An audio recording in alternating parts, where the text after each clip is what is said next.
All right, I'm back with chapter 7, Lily to the Rescue, Two Little Piggies.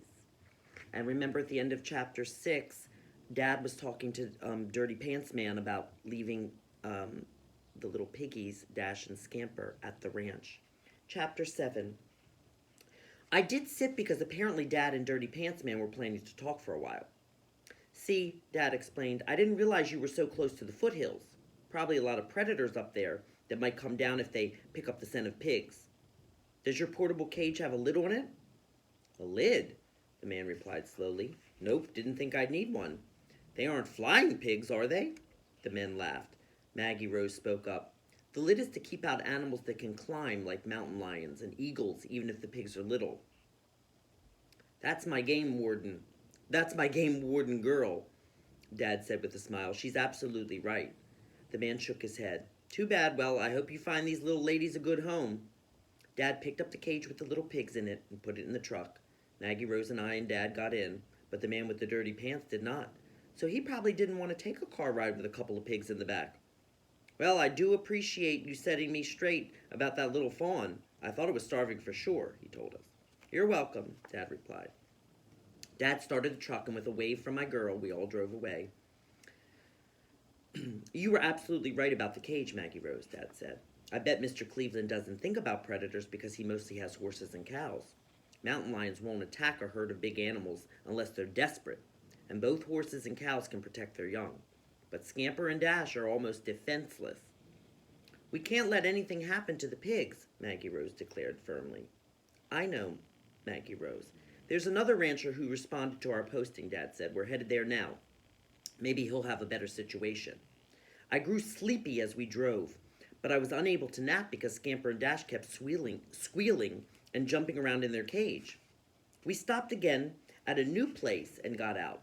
It smelled a lot like where we had just been. There was the distinct odor of horses on the air. I saw a few of them walking in the grass. Horses do not know how to play fun games the way dogs do. I've never seen one chase a ball or wrestle with others in the park. All they do is stand around and look at one another or at the grass they're chewing on. One dog is more fun than all the horses I've ever seen in my life put together. A man came out of his house as Dad lifted out the cage with the pigs in it and put it on the ground again. Next to the man, there was a boy who looked like he was Maggie Rose's age. The boy ran up to us and then stopped. Hi. Maggie Rose looked at the ground for a moment, maybe trying to figure out what it was that horses found so fascinating about grass. Hi, she said. My name's Bobby, the boy told her. I'm Maggie Rose, my girl said. Huh? The boy replied. Is Rose your last name or is that your middle name? My middle name. I'm Maggie Rose Murphy, Maggie Rose said. Well, I'm Bobby Jacob Dell, the boy replied. I could see this was going to be one of those times when people stood around talking for a long while. When that happens, all a good dog can do is either wait for them to play or go off on their own. Since I was off leash, I had wandered away, sniffing at the bases of trees and along the tires of our truck, when I saw something overhead. It was Casey the Crow, my best friend. Casey likes to follow me around and land on my back. Lately, he had started chasing us when we did car ride in the truck. He turned lazy circles overhead before fluttering down on a tree branch just above the cage where Scamper and Dash were busily wrestling with each other. And that's when I smelled it. A very familiar scent was coming to me on the breeze.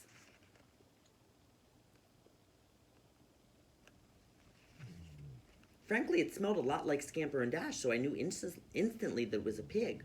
In that moment, I recalled the big animal watching us as the baby animal lay on the ground. There had been a milk smell on the large creature, and now I understood that it was the mother of the little animal in the grass. That's why the two animal scents had been mingled. The mother had been lying with the little animal. Mothers do that sort of thing. My mother used to in the time when I lived with her and not with Maggie Rose. This made me remember something else. When I first met Scamper and Dash, they had been coated with a thick blanket of odor. It had smelled like grown-up pig and also a little bit like milk. Obviously, what I had smelled on Scamper and Dash was a mother smell. Scamper and Dash had a mother. and the familiar odor coming to me now was the very same pig.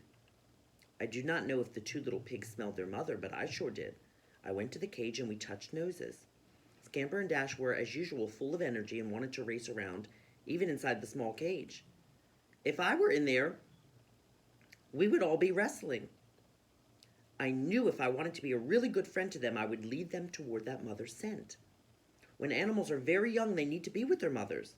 I used to be with mine, even though I had to share her with too many brothers. I loved being near her. I didn't need my mother anymore because I had Maggie Rose now, but the little pigs were different. They were younger than I was, and they didn't have their own people yet the way I had my girl. If the little pigs were going to reach their mother, they needed to come out of the cage. I pawed at the cage door, frustrated that it was locked. I looked over at my girl to see if she was willing to come help me.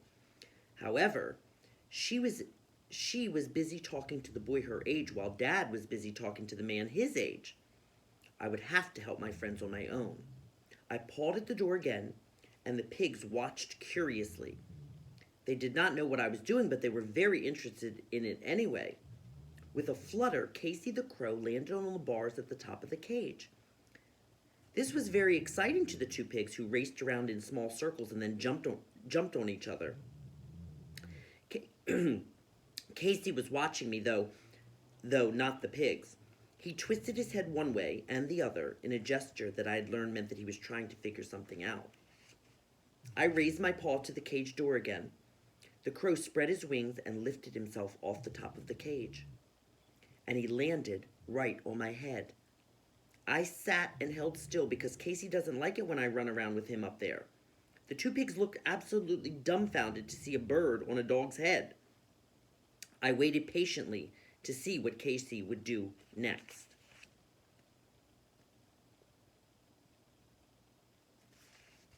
Casey fluttered up off me and pecked at the cage door, gripping the wires with his feet so that he hung there, going peck, peck, peck. I watched as he did this for what seemed like a long time. Then suddenly, with a rattle, the cage door opened. Instantly, Scamper and Dash charged out, so thrilled to be free that they were paying absolutely no attention to where they were running. I watched as they vanished around the corner of the house, and then I took off in pursuit.